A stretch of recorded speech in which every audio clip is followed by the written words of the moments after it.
Stop ou encore? Écoutez, ce n'est pas le sujet du jour. Le sujet du jour, c'est que on se soit encore Emmanuel Macron. Déjà quand même à savoir si vous avez que ce envie soit de retourner, encore Emmanuel Macron. Et ensuite, effectivement, je verrai ce que je fais donc, et comment rappel, je peux être utile. vous avez déjà fait 2 mandats de député. Vous n'y pensez pas déjà à savoir si vous avez envie d'y retourner? Ah mais bien sûr que j'y pense, évidemment. Mais j'y pense pour savoir dans quelle continuité je pourrais être utile et comment je vais pouvoir travailler. Bon, si Emmanuel Macron est réélu, la logique d'accord, mais on est d'accord qu'aujourd'hui, je ne le sais pas et que rien n'est acquis. Mais vous êtes plutôt dans cette tendance, s'il est réélu, de dire, bon, mais je continue. Je souhaite et je fais tout aujourd'hui pour que le président Macron soit élu, parce que, effectivement, s'il ne l'était pas, on serait dans une situation extrêmement critique, qui remettrait en cause beaucoup de choses. Et je pense à ce moment-là que mon rôle serait peut-être même plus important que si c'était le président qui soit élu, parce qu'il faudra faire attention aux institutions que nous allons avoir. Alors, il y a plusieurs députés de la majorité dans le département, Philippe Berta, Anthony Sellier, vous-même, qui, si dans le cas où Emmanuel Macron serait réélu, sera en meilleure position pour peut-être devenir ministre? Non, ça se passe pas comme ça. C'est pas un concours d'entrée à l'école. Ça se passe pas comme ça du tout. Le président de la République. Non. Ce que je voudrais dire, c'est que contrairement à ce que dit Madame Chapelier, je pense qu'on peut être fier du travail qu'ont effectué chacun dans leur domaine et leurs compétences. Anthony Sellier plutôt sur les problèmes d'énergie, etc. Donc il est très reconnu. Philippe Berta sur ses compétences aussi. Je pense de pas avoir démérité. Nous sommes des députés utiles, qui sommes sérieux, et donc je pense qu'on a servi loyalement nos citoyens, enfin le Gard, on les a bien représentés. Après, vous savez, les histoires... Non, mais dans votre cas personnel, c'est vrai que voilà, député, la présidente de commission, vous avez peut-être l'ambition aussi de... Ça paraît logique c'est pas une ambition. C'est pas une ambition, c'est la façon dont on peut être utile à servir. Est-ce que vous pensez que vous pouvez être utile en tant que secrétaire d'État? Mais je le suis déjà dans la fonction que j'exerce, et j'espère pouvoir continuer si je me représente. En tout cas, on voit il y a beaucoup de ministres qui viennent dans le Gard. On sent que vous avez attiré, voilà, il y a un réseau qui s'est lié. C'est quoi votre recette? La recette, c'est simple, c'est que je travaille avec eux au quotidien. Donc moi, je vends mon département, ce qui est normal. Et je le fais en plus avec toutes les collectivités qui me le demandent. Donc je sers autant mon territoire. Alors évidemment, plus macro qu'avant, mais macroéconomique. Et voilà, de manière à ce que je puisse... Voilà. Mais c'est donc, pour qu'ils puissent comprendre ça, je fais en sorte qu'ils viennent aussi comprendre les choses sur les territoires. Sur la commission défense, donc vous êtes présidente, quel bilan vous tirez de votre action à cette fonction? Alors là, plusieurs niveaux. Le président de la République, c'est que s'il y a bien un domaine, et j'ai eu une chance inouïe, c'est que s'il y a bien un domaine où la loi de programmation militaire a été respectée, et en plus unanimement votée par pratiquement, à part les extrêmes, très, très grands extrêmes, j'ai toujours eu une confiance de la part de l'ensemble de mes commissaires. Donc c'est une loi donc on a voté la loi telle qu'elle avait été prévue jusqu'à l'euro près. Donc c'est 298 milliards qui ont été sur la période de la loi de programmation militaire, qui ont été engagés et qui ont été bien évidemment versés. Ma commission, j'ai doublé le nombre de missions et d'activités. J'avais une unanimité, la confiance de mes commissaires. On a vraiment le sentiment que vous êtes épanoui dans oui. Et puis j'ai vraiment pris énormément de plaisir. Et puis vous savez, les militaires, quand on les côtoie, quand on est attentif à eux, quand on est à leur côté, et les militaires... dont les gendarmes aussi, quand on les suit sur leur théâtre d'opération, puis après il y a tout l'aspect économique, toute la base industrielle de défense. Je crois que ce sont vraiment des sujets majeurs. De toute façon, la défense, c'est quand même la protection de notre pays, donc c'est une des missions les plus nobles qu'il soit. Donc je suis très fière de servir, de représenter, d'aider, d'être aux côtés de mes militaires, des soldats. Je dis nos militaires. Alors, 2 questions sur l'actualité internationale. La première, bien évidemment, la guerre en Ukraine. Elle est venue télescoper très fortement la présidentielle. Marine Le Pen appelle à des discussions avec Vladimir Poutine et l'OTAN. Est-ce que vous y êtes favorable? Mais les discussions, elles sont toujours, vous savez, il faut toujours préparer la guerre, il faut toujours préparer le lendemain. Nous avons des diplomates et nous avons un président de la République qui, même aujourd'hui, n'a jamais cessé le dialogue avec Vladimir Poutine. Donc oui, nous avons, c'est d'ailleurs pour ça que j'ai travaillé un mois de plus que les autres commissions pour continuer à auditionner, contrôler l'action du gouvernement et bien vérifier que les choses se passaient conformément. Donc nous avons eu beaucoup de huis clos ces dernières semaines pour suivre l'actualité très près. J'ai fait aussi des déplacements au Sahel et je vais en faire dans les premières semaines dans les pays de l'Est. Donc oui, bien sûr que c'est une guerre qui va durer. C'est une guerre qui est difficile parce que c'est une guerre où il faudra que de toute façon Vladimir Poutine ne sorte pas complètement battu de cette histoire. Donc c'est une guerre difficile. Le général Burkhardt, le chef d'état-major des armées, dit une phrase qui résume un peu les choses, je trouve. Il dit « Poutine ne pourra pas gagner, mais il ne peut pas perdre ». Donc il faut trouver une espèce d'équilibre entre, malheureusement, un peuple qui est en train de souffrir de manière terrible. Et donc il va falloir trouver un consensus. Il y a toujours un temps de paix. Autre question internationale, la France se retire du Mali. C'est la fin des opérations que vous avez bien suivies, bien évidemment, pendant ce mandat. Les opérations Barkhane, l'opération Takuba également, de soutien militaire, on va le rappeler pour nos téléspectateurs, aux autorités maliennes face aux djihadistes. Est-ce que l'on peut s'attendre, parce que finalement c'est François Hollande, le président François Hollande, qui avait lancé ces opérations et il avait expliqué que c'était finalement pour éviter le risque terrorisme sur le territoire français. Oui. Est-ce qu'en se retirant du Mali, on ne prend pas un risque de nouveau d'actes terroristes sur le territoire français? Alors il faut toujours rappeler que c'est à la demande de l'État malien que nous avons engagé l'opération Serval. On ne va pas intervenir à l'insu des pays. C'est que eux nous l'ont demandé. Et à l'époque, si les Français n'étaient pas intervenus, je ne sais pas dans quelle situation se trouverait le pays. Je pense qu'il serait totalement aux mains des Mais ce retrait n'est pas un danger? Ce retrait, c'est un retrait, mais en redéploiement en fait. C'est pas, on ne s'en va pas. On va se redéployer de manière différente. Plutôt vers le Nigeria. Et ce qui est intéressant, non, le Niger. Le Niger, pardon. Par le Niger en particulier, mais sur toute la zone, et même au-delà de la zone du Sahel, puisqu'il y a une autre répartition. En fait, il y a une évolution du terrorisme et des parcours des terroristes. Mais vous imaginez si, il faut d'ailleurs penser aux 51 soldats morts pour nous défendre. Il faut bien savoir que si on n'avait pas combattu le terrorisme, si on ne le faisait pas aujourd'hui, où on en serait? Où en serait le Sahel, mais où en serait aussi, nous sommes de l'autre côté de la Méditerranée, où nous en serions. Donc c'est un combat qui... alors là, le président a fait beaucoup, et là on a beaucoup avancé ces derniers temps au niveau européen. Vous voyez bien qu'il y a eu une prise de conscience aujourd'hui qu'il fallait que l'approche de la protection de l'Europe et de nos valeurs, on doit la faire au niveau européen. Et donc ça, c'est très... on a fait des avancées majeures, malheureusement. On pourra en parler des heures, effectivement, parce que vous avez vécu beaucoup de choses et vous avez beaucoup d'expérience à nous raconter. Corentin, je vous redonne la parole dans quelques instants, mais on va laisser nos sociétaires vous interpeller, Madame la députée, et on va commencer avec Nicolas. Bon, c'est difficile de faire la transition entre le sujet que vous venez d'évoquer et celui sur lequel je voudrais vous poser une question, mais je vais quand même le faire parce qu'on est dans une autre actualité qui est importante, qui est cruciale pour nous, dans cet entre-deux tours des élections présidentielles. Vous appartenez à une mouvance de la République En Marche, Territoire de Progrès. C'est plutôt l'aile gauche, effectivement. Plutôt l'aile gauche. Comment, selon vous, qu'est-ce que doit faire le président par rapport aux demandes répétées de gages? Alors moi je déteste ce terme, je pense qu'on ne peut pas penser la politique par petits avantages qu'on cède comme ça à droite et à gauche, mais êtes-vous favorable à ce que des mesures plus sociales soient prises pendant cet entre-deux tours? Alors je voudrais déjà vous dire que on est toujours à la droite ou à la gauche de quelque chose.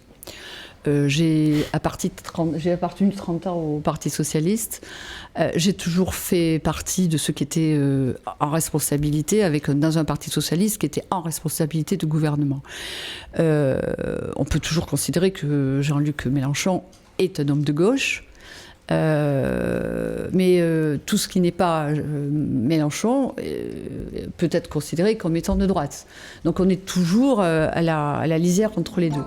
Donc lorsque j'ai voulu répondre en 2017, lorsque je me suis impliquée et que j'ai fait le choix de m'impliquer au niveau d'Emmanuel Macron, c'était le choix de l'utilité qui se repose aujourd'hui à l'ensemble du Parti socialiste et à d'autres partis.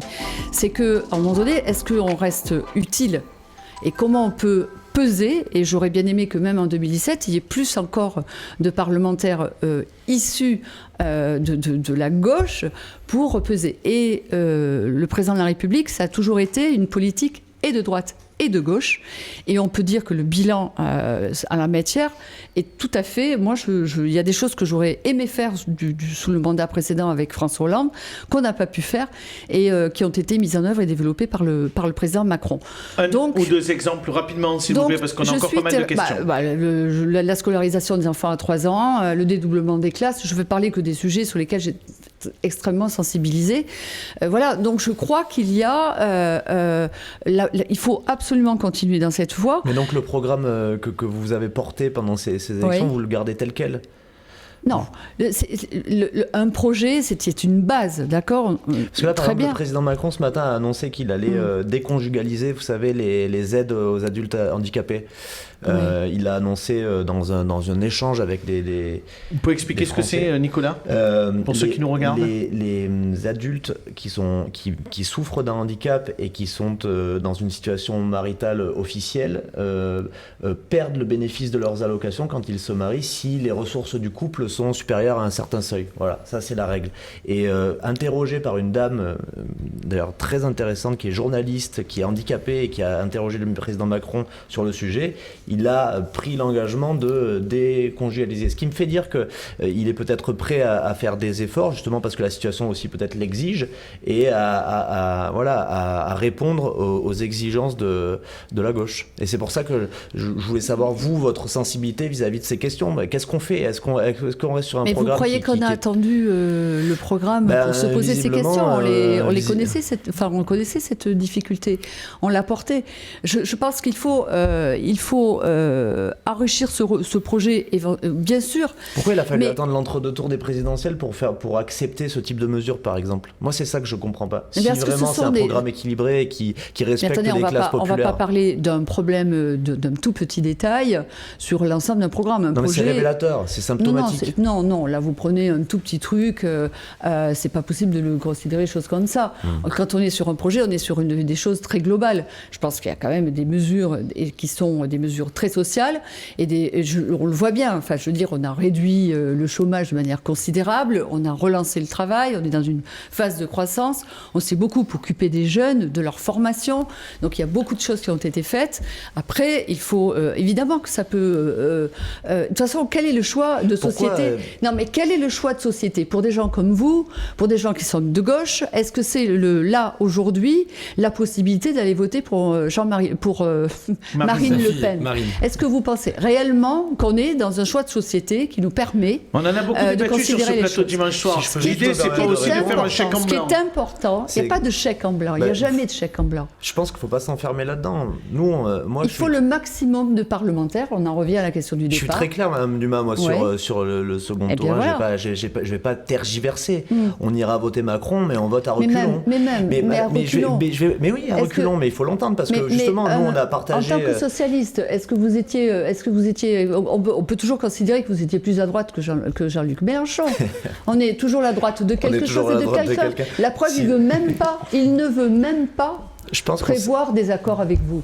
Donc il y a bien un sujet quand même. Donc c'est bien qu'il considère que vous êtes de droite. Je suis pas là pour parler. Je les ai bien connus. Ouais, mais je les ai bien connus. Si vous m'aviez demandé, mais vous ne me l'avez pas demandé, mais je vais quand même y répondre, de savoir si... C'est bien, pose lui-même les questions et réponses. Vous êtes le plus fort, Nico. Pourquoi j'arrive pas à adhérer à la politique d'Emmanuel Macron, alors même qu'il y a certaines choses que je trouve très correctes. Quelles sont les valeurs auxquelles vous adhérez ? On peut avoir des idées différentes, mais les valeurs auxquelles vous adhérez... Non, les valeurs, on les partage. Eh bien alors Eh bien alors, non, mais ça après, suffit pas, Madame après Dumas. ça se discute. Bon, mais après vous lui tout ça, donnerez ça la se carte discute. d'adhérente tout à l'heure. Julien, votre question à la députée Françoise Dumas. Ouais, alors du coup, je réfléchissais parce que c'était pas ma question initiale, mais alors la proportionnelle, on en a déjà parlé, donc je vais changer.